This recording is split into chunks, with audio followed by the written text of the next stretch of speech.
এখানে আমরা যদি রবিপুর বলি বিস্তারিত এটা প্রায় আজকে থেকে 50 বছর আগে 40 বছর আগে যত কিছু বিচার আছে সব কিছু বিচার এই গ্রামের উপরে ভুক্তভোগী।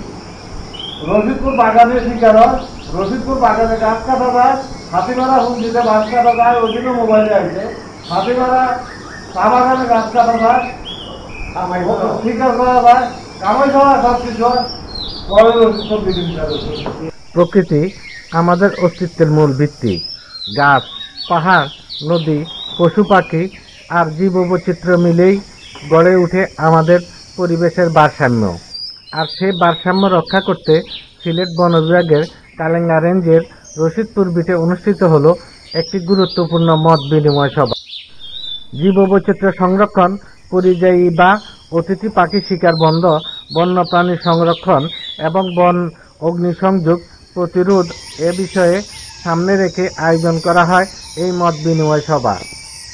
সভায় সভাপতিত্ব করেন সহ-ব্যবস্থাপনা কমিটির সম্মানিত সভাপতি ও বীর মুক্তিযোদ্ধা জনাব আব্দুল হাসিম।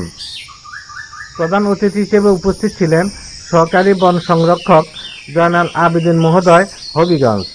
আরও উপস্থিত ছিলেন কালেঙ্গা রেঞ্জের রেঞ্জ কর্মকর্তা জনাব আব্দুল খালেক এবং বিভিন্ন বিটের বিট কর্মকর্তা এবং স্টাফ ও গণ্যমান্য ব্যক্তিবর্গ এবং বিভিন্ন বয়সের মানুষ।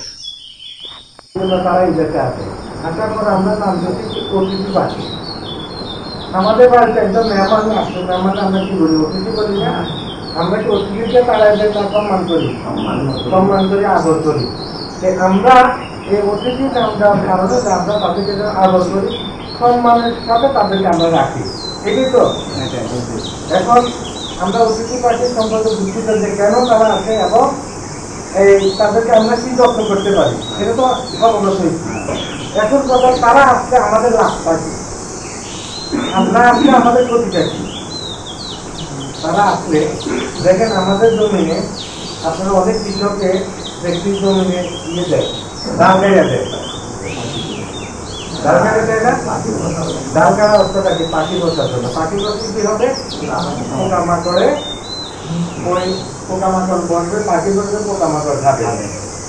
আপনি ওষুধ দিয়ে কিন্তু এমন কিছু পোকা আছে দেখেন এখন বর্তমানে একটা বাড়িতে কারণে পোকা ওষুধ দিয়ে কি দমন করা যায় না? যদি আমাদের ওই পাখিগুলোই আছে তারা একদিনে হাজার হাজার শত শত লক্ষ লক্ষ পোকা খাইয়ে দিতে পারে। বক্তারা বলেন, বন ও বন্যপ্রাণী কেবল সরকারি সম্পদ নয়, বরং ভবিষ্যৎ প্রজন্মের জন্য এটি নিরাপদ আমানত। এটি রক্ষা করা আমাদের সকলের দায়িত্ব। স্থানীয়রা জানান, আমাদের এলাকা কোনো শিকার হয় না, কিন্তু বহু সময় আমাদের নামে বিভিন্ন অপবাদ ছড়ানো হয়। আমার কথা হলো, আমরা রশিদপুরে মনে করে আজকে 3 বছর থেকে সিবিডি বার হওয়ার পর্যন্ত এখানে আমরা রশিদপুরে কোনো শিকার হয় না। রশিদপুর হলো ওইটা ধরে রশিদপুর, আর আমরা ভিতরে ধরাই হেরা ধরাই ওইখানেটা ধরাই আবার আমরা সাবরের উপরে চাপ, এই ডিজিটালের চাপ আমরা ওটা কোন করতে যাই তার এটাই আমরা তোমার থেকে নিরাপত্তা আমরা কি জ্বালার সংযোগ। রশিদপুর এলাকাটি অনেক বড়। এর মধ্যে রয়েছে কয়েকটি চা বাগান, খাসিয়াপুঞ্জি, কৃষি জমি এবং বিশাল বনভূমি। অনেক জায়গায় মানুষ শিকার করে, কিন্তু দৌড় চাপানো হয় আমাদের রশিদপুর বিটের উপর।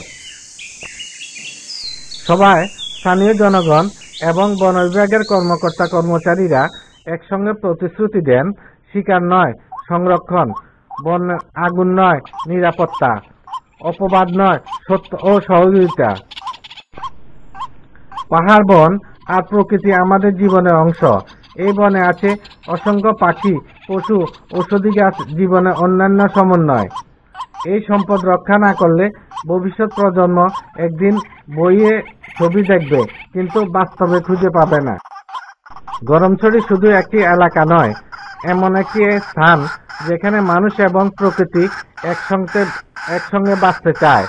আসুন প্রতিশ্রুতি দেই, বন রক্ষা করব, পাখি রক্ষা করব, আগুন লাগাবো না, শিকারকে না বলবো। এটাই হবে আমাদের পরিবেশ রক্ষার আন্দোলনের নতুন অধ্যায়। আপনারা কি সব একমত? সবাই একমত?